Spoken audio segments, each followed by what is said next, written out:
December 1959. Ivan T. Sanderson publishes an article in True magazine, The Strange Story of America's Abominable Snowman. The article details what was known about a Bigfoot believed to be roaming the wilds of California at the time, that there was a, quote, gigantic creature that walks on its hind legs, leaves human tracks, and is scaring the hell out of everybody. This article catches the attention of one Roger Patterson.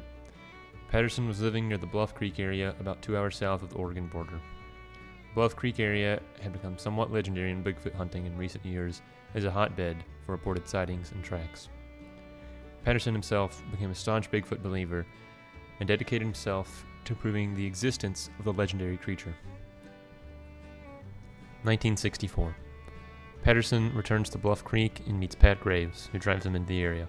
Here, he sees fresh Bigfoot tracks, but this find never garners significant attention, as tracks alone are not enough to prove the definitive existence of the legendary creature.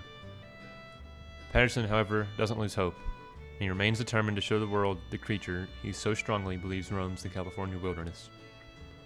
Patterson self-publishes a book on the topic in 1966, Do Abominable Snowmen of America Really Exist?, with the aim of financing his Bigfoot hunting, as well as informing the public.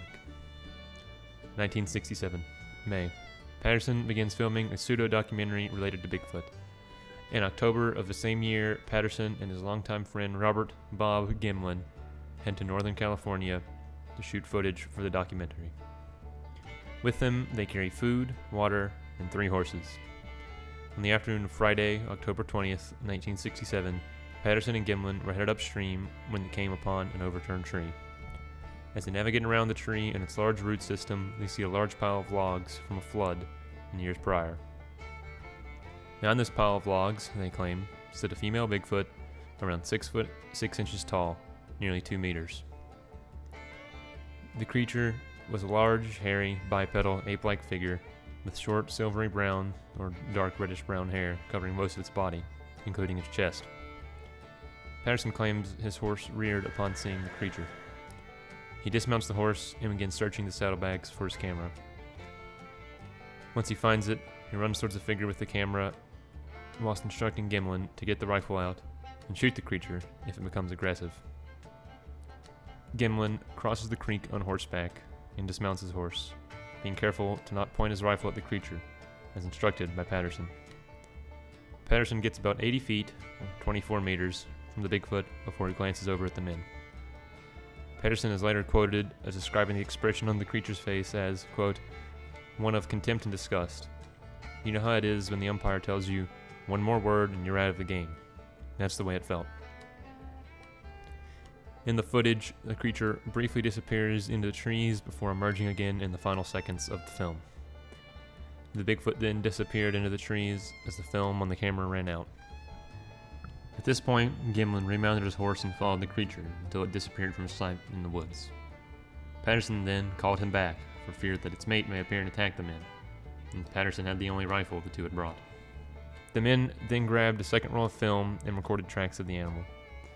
They continued to track the creature, which they had now named Patty, for either 1 or 3 miles, but lost the trail.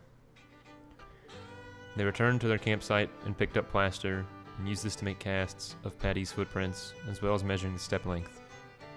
At around 6:30 that evening, they stopped by a variety store in Willow Creek, 54 miles south by road.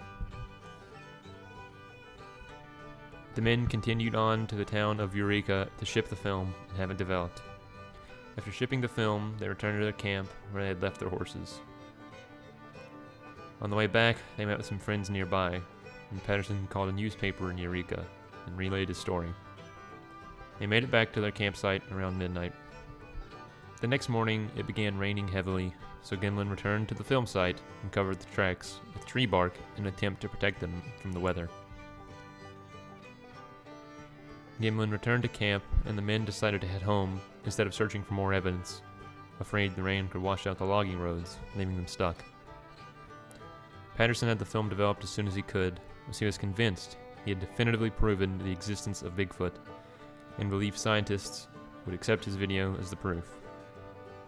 However, many scientists were unwilling to even look at the film, believing it to be simply an elaborate hoax. Though his film was not accepted as the proof Patterson believed it was, he was still able to capitalize on it and make profit from it. He licensed the film to the BBC and used it in his own pseudo-documentary, making a respectable amount of money at the time. Patterson also appeared on talk shows and TV interviews discussing the sighting. Gimlin remained much quieter than Patterson at the time, only briefly working to advertise the film.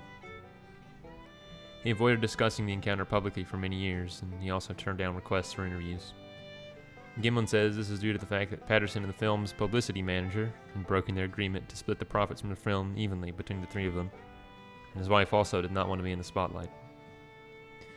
Many experts in various fields have dissected the film over the years and remain divided as to whether or not it's real.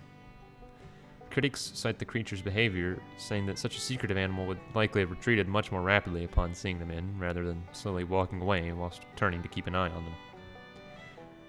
Critics also say that the animal having hair in its chest doesn't really make sense, as it would have had to evolve from apes, which have no hair on the chest, and there would be no evolutionary reason for it to develop this hair. Extensive research has also gone into attempting to recreate the creature's walking pattern, and it has been determined that a human could potentially replicate such a gait. However, there's also evidence to suggest the legitimacy of the film. Replicating the creature's walk did prove very difficult and couldn't be perfectly recreated. Researchers were able to get very close, but never a perfect recreation. A Disney executive and some Universal Studios executives were also interviewed around the time of the filming, saying that it is unlikely they could create such an elaborate suit, and it would surely require more money and skill than Patterson-Gimlin would have had access to at the time. Patterson died of lymphoma in 1972, still maintaining that the sighting is real, not a hoax. Gimlin lives on today. In retrospect, both men said they wished they had shot the creature and dragged its body out of the woods, both for the financial gain the body would have generated, as well as to silence those who believed they were simple hoaxers.